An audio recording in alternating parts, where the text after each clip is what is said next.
शुरू करता हूँ यशुआ मसीह के नाम से, जो बड़ा मेहरबान और नहायत रहम करने वाला है, जिसके आगे हर एक घुटना झुकेगा, खा आसमानियों का हो, खा ज़मीनियों का, खा उनका जो ज़मीन के नीचे हैं। MCM यूनिवर्सिटी के तमाम स्टूडेंट्स और मुबारक मिनिस्ट्री के साथ खिदमत करने वाले भाइयों बहनों को सलाम, शलूम, जय मसीह की। मेरे दोस्तों, आज का जो हमारा टॉपिक है वो है कि यीशु मसीह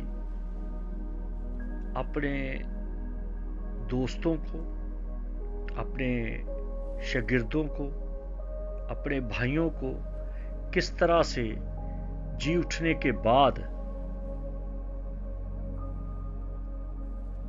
अपग्रेड करता रहा, हौसला देता रहा, उनको दिलेर करता रहा, क्योंकि रूमियों का दबाव, फकीयों फरीसियों का दबाव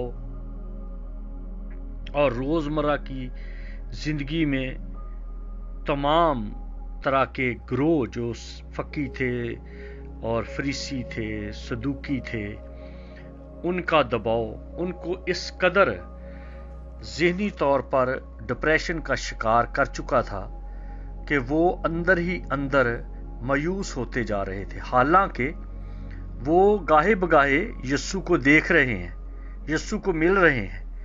यूहन्ना जो यीशु का बड़ा चहेता शागिर्द था, वो लिखता है अपनी अंजील में 20वें बाब की 30वीं आयत में कि यीशु ने और बहुत से मौजज़े शागिर्दों के सामने दिखाए जो इस किताब में लिखे नहीं गए, लेकिन ये इसलिए लिखे गए कि तुम ईमान लाओ कि यीशु ही खुदा का बेटा मसीह है और ईमान लाकर उसके नाम से जिंदगी पाओ।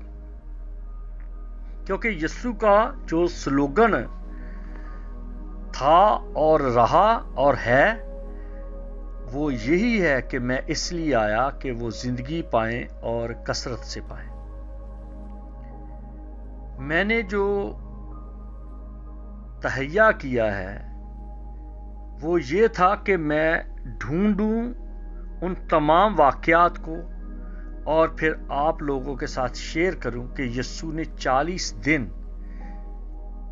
अपनी ज़मीनी ज़िंदगी मुर्दों में से जी उठने के बाद क्या कुछ किया, क्या कुछ वो करता रहा, उसके काम क्या थे, उसके अंदाज क्या थे। तो गो के बहुत सारे वाक़यात हैं जो अनाजील में तहरीर नहीं किए गए, लेकिन रूमियों के पास मौजूद हैं, क्योंकि उन्होंने सब कुछ उन्हीं दिनों में महफूज कर लिया और शागिर्दों से जो मुअर्रिख थे उन्होंने सब कुछ लिख लिया ताकि आने वाले ज़मानों में इस बात की गवाही हो कि यीशु मुर्दों में से जी उठने के बाद वो बिल्कुल फारिग नहीं हो गया, वो साकन नहीं हो गया, वो रुक नहीं गया। क्योंकि साकन हो जाना, रुक जाना, खामोश हो जाना एक मौत का, एक हार का, एक बेदिली का, एक मायूसी का सबूत है। यीशु कभी भी मायूस नहीं हुआ, यीशु कभी भी थका नहीं। इंसानी नाते से वो जब अपने शागिर्दों के साथ जाया करता था तो कश्ती में सो गया या वो अपने किसी मकाम पर रात गुजारी तो सो गया। इसका ये मतलब नहीं कि वो तबई तौर पर या जिस्मानी तौर पर नींद नहीं आती थी। वो एक नॉर्मल परफेक्ट इंसान था। वो सोता भी था, वो रोता भी था, वो खाता भी था, वो थकता भी था और वो कई तरह से इनकर्ज भी करता था। तो ये तमाम तरह की बातें जिस्मानी तौर पर उसमें थी, लेकिन रूहानी तौर पर वो कभी भी रुका नहीं, थका नहीं, साकन नहीं हुआ। यहां तक कि वो स्लीप पर भी काम कर रहा है, और जब वो मर गया तो आलम अरवाह में काम कर रहा है। जब वो जी उठा तो पहले फलों की ईद पर अरवाह को साथ लेकर बाप के पास गया है, और फिर वो जमीन पर है। अब इस बात पर गौर करें कि यस्सु के कितने नजूल हैं। पहला कि वो मुकद्दसा मरियम के बतन में आया, और फिर वो 33.5 साल उन्होंने खिदमत की।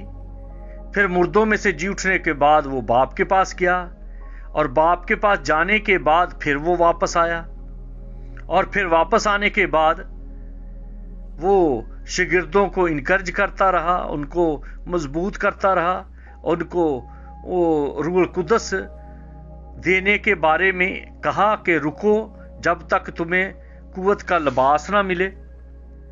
और उसके बाद वो रूहुल कुद्दस की सूरत में फिर आ गया।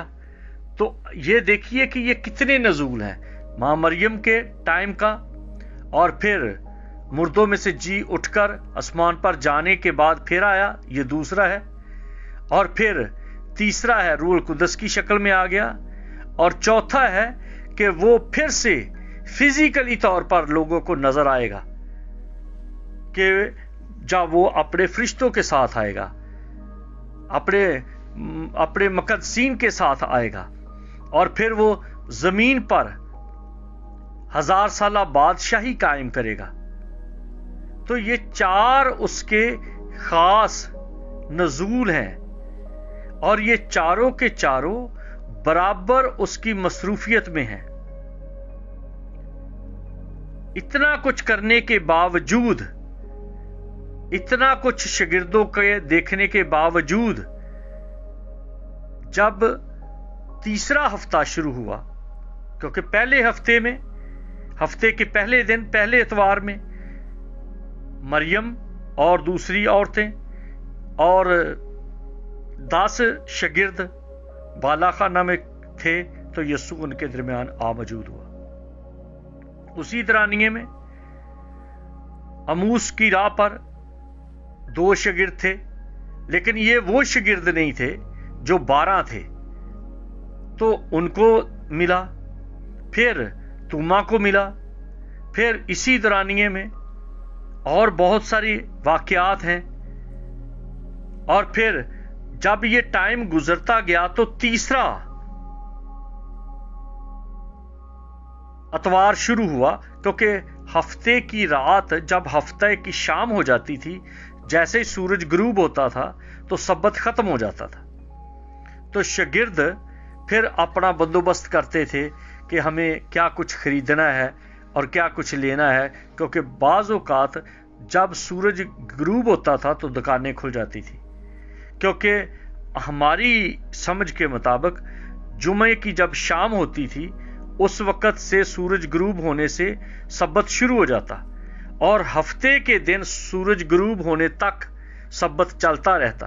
तो जैसे ही सूरज गुरूब होता तो लोगों के पास अगर किसी के खाने के लिए या कुछ पीने के लिए चीज़ नहीं थी, तो वो इवनिंग शॉपिंग पे, आज भी यूरोप में ऐसे होता है कि एक दिन आता है जो देर तक दुकानें खुलती हैं, तो वो हफ्ते की जो शाम होती थी, जब सब्बत खत्म होता था, तो उस वक्त दुकानें देर तक खोल देते थे ताकि लोग चीजें ले लें। तो उसी टाइम पर ही मरियम मगदलीनी ने और दूसरी औरतों ने कुछ चीजें ली, और रात ज्यादा हो गई थी, तो फिर वो सुबह सवेरे गई पाँव फूटने से पहले, ताकि वो कब्र पर जाकर जो खुशबूदार चीजें हैं वो ले जा सकें और वहां पर मसीह की लाश पर लगाई जाए। लेकिन उनके जाने से पहले पहले यह सारा वाकया हो चुका था कि यीशु मुर्दों में से जी उठा। अब ये सारे मामले में आप देखें तरतीबवार, तो ये 15 दिन गुजर जाते हैं जी उठे हुए। तो सारा कुछ जानने के बावजूद जब हफ्ते की शाम हो गई, यानी कि अतवार शुरू हो गया, सब्बत खत्म हो गया, तो पतरस क्या कहता है ये यूहन्ना की इंजील उसका 21वां बाब पढ़ लें तो लिखा, इन बातों के बाद यीशु ने फिर अपने आप को तिबिरियास की झील के किनारे शागिर्दों पर जाहिर किया और इस तरह जाहिर किया कि शमौन पतरस और तोमा जो तो आम कहलाता है और नतनएल जो काना गलील का था और जबदी के बेटे और उसके शागिर्दों में से 2 और शख्स जमा थे। शमौन पतरस ने उनसे कहा, मैं मछली के शिकार को जाता हूं। उन्होंने उससे कहा कि हम भी तेरे साथ चलते हैं। वो निकलकर कश्ती पर सवार हुए, मगर उस रात कुछ ना पकड़ा और सुबह होते ही यीशु किनारे पर आ खड़ा हुआ, मगर शागिर्दों ने ना पहचाना कि ये यीशु है। बस यीशु ने उनसे कहा, बच्चों, तुम्हारे पास कुछ खाने को है? अब ये देखो कि ये जो बच्चे हैं, ये जो शागिर्द हैं, इन्होंने इस बात के बारे में अपने आप को किसी और काम में मसरूफ कर लिया। यीशु जिनको चुन लेता है उनका पीछा करता है, उनको छोड़ नहीं देता। जैसे आर्मी वाले हैं, जब कोई आर्मी में आ जाता है, ड्यूटी शुरू कर देता है, आर्मी वाले उसका पीछा नहीं छोड़ते, भले वो शख्स कुछ भी करे, वो उसको छोड़ता नहीं। जर्नैल के अहकाम, कमांडर्स के अहकाम बराबर उनका पीछा करते हैं और उनको पकड़ लेते हैं। अब आप देख लें, जो समसून है, समसून को पकड़ लिया, खुदा ने चुन लिया। अब समसून का क्या काम है कि वो कभी कुछ कर रहा है, कभी किस तरह की मसरूफियत है, आप सब जानते ही हैं। उसकी जिंदगी में लड़कियां आ गई और ये भी चाल थी दुश्मन की कि उसने इस तरह से लड़कियों को भेज दिया उस सूरमा, उस काजी के करीब।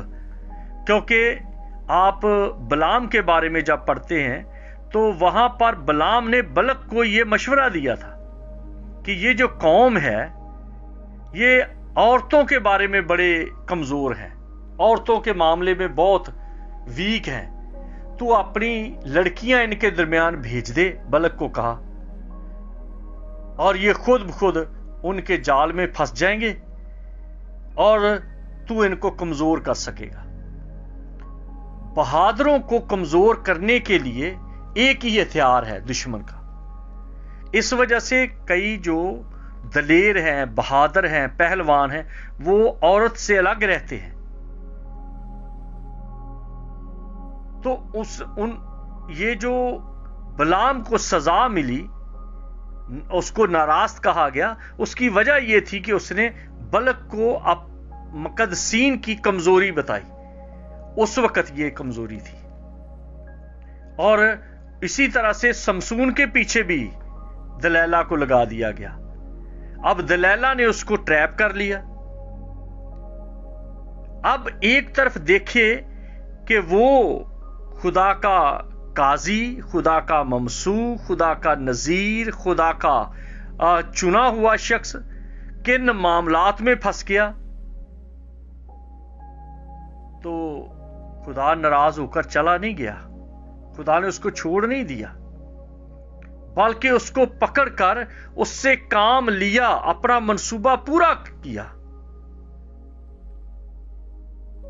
उसने अगर मौत अपने ऊपर ले ली अपनी बेअक्ली की वजह से, तो उसका अपना नुकसान हुआ। खुदा की तरफ से, खुदा के मंसूबे में कोई रुकावट नहीं हुई। बलाम ने जो किया उसने अपना नुकसान किया। मुकद्दसीन का क्या नुकसान हुआ? वो तो ऑलरेडी इसी तरह के थे। जो खुदा के ममसू थे उन्होंने तो इस तरह नहीं किया, दुनियादारों ने किया। अब इधर देखिए कि अबलीस ने एक और चाल कर दी कि रोटी की कमती, दुनिया की फिक्र, खानदान की बातें, फ्यूचर प्लानिंग में तारीकी, अंधेरा दिखाई दे रहा है, तो पतरस ने कहा अच्छा चलो हम मछलियां पकड़ते हैं, यस्सु तो जिंदा हो गया, अब वो पता नहीं कहां पे है, तो हमें भी तो कुछ काम करना है। तो दूसरे शागिर्द भी उस लीडर के पीछे लग गए, चलो हम भी मछलियां पकड़ते हैं। और यीशु मसीह उनके पास आ गया। इतवार का दिन था, सुबह का टाइम था, क्योंकि वो इतवार की यानी कि हफ्ते की सारी रात मछलियां पकड़ते रहे और कुछ भी हाथ नहीं आया। और यीशु ने उनको बताया कि तुम जाल डालो। यीशु के कहने पर दाहिनी तरफ जाल डाला गया और बहुत मछलियां आ गई, जो आप अंदाजा कर लें कि इतनी मछलियां आ गई कि उनसे खींचना मुश्किल हो गया था। 153 बड़ी मछलियों से जाल भर गया और वो सोच रहे हैं कि हमारा गुजरो बसर इसके बगैर नहीं हो सकता। लेकिन जब जैसे ही यूहन्ना ने देख लिया, यीशु को पहचान लिया, तो उसने पतरस को कहा कि उस्ताद आ गया है, यीशु आ गया है। जैसे कभी स्कूलों में बच्चे मस्तियां कर रहे हों तो उधर से टीचर आ जाए तो सारे ठंडे होकर बैठ जाते। तो ये भी एकदम पतरस शर्मिंदगी का मारा इतना घबरा गया कि जल्दी जल्दी कुर्ता कमर पे बांधा और पानी में छलांग लगा दी। सोच रहा है कि अब क्या करूं। तो जब वो किनारे पर आए तो देखा कि वहां पर मछली के कबाब हैं और रोटी भी है, और यीशु ने उनको कहा कि आओ खा लो। यानी कि मैं हूं जो मुहैया करने वाला हूं, मैं हूं जो तुम्हारे जाल में मछलियां भरने वाला हूं, मैं हूं जो तुम्हारे लिए परवरदिगारी करता हूं। तुम किन बातों के बारे में फिक्रमंद हो। और ये तीसरी बार था। अब आप देखें कि यीशु मसीह अगर आपको चुन चुका है, आपकी बुलाहट हो चुकी है, तो फिर आप उससे भाग नहीं सकते। जितनी दूर भागोगे, जितनी ज्यादा देर दलैला के चक्करों में रहोगे, दलैला औरत ही नहीं है, दलैला लालच भी है जो आपको अच्छा लगता है। जैसे दलैला ने समसून को फरेफ्ता कर लिया, जैसे पतरस को मछलियों ने अपनी तरफ खींच लिया, जिस तरह से बलाम को बल्क के इनाम ने खींच लिया, उसी तरह उन्होंने अपना नुकसान किया। समसून की आंखें जाती रहीं, बल्क जो है वो बलाम पर नाराज हो रहा है और उसको बार बार कह रहा है, और जो बलाम है अब इस लालच में आकर कभी किसी पहाड़ी की चोटी पर खुदा के लोगों पर कोशिश करता है लानत करे, लेकिन खुदा कहता है नहीं। अब पतरस समझ रहा है कि मैंने पहले 3 बार इनकार कर दिया, अब भी दूसरों को गलत नमूना दे रहा है कि वो मछलियां पकड़ें। अभी आगे क्या होता है हम दूसरे सेशन में देखेंगे कि पतरस के साथ फिर क्या हुआ, नुकसान कितना हो गया समसून का। आंखें जाती रही, बाल कट गए। अगर आप भी बुलाहट से दूर हैं, एक दिन गीत गा लिए, तबला बजा लिया, गवाही दी, एवेंजलिज्म किया, बाद में हालात ने दबाव डाल दिया तो सब खिदमत छोड़ के काम में लग गए, तो जितना ज्यादा डिले करते जाएंगे समसून की तरह उसी तरह मुश्किलात में फंसते जाएंगे, उसी तरह मौत के करीब होते जाएंगे। ज्यादा बेहतर है घुटने टेक कर माफी मांगी जाए, खुदावंत से कहा जाए वो है आपका परवरदिगार, वो है आपका पालने वाला, वो है संभालने वाला, वो है आपका सब कुछ मुहैया करने वाला। इसलिए फिक्रमंद ना हो, दलेरी करें और इकरार करें, और यकीनन खुदावंद आपकी हर जरूरत पूरी करेगा। जैसे उसने उनके लिए मछली के कबाब बनाए, रोटी रखी उनके सामने, वो आपका सब कुछ है। وہ آپ کا مہیا کرنے والا ہے۔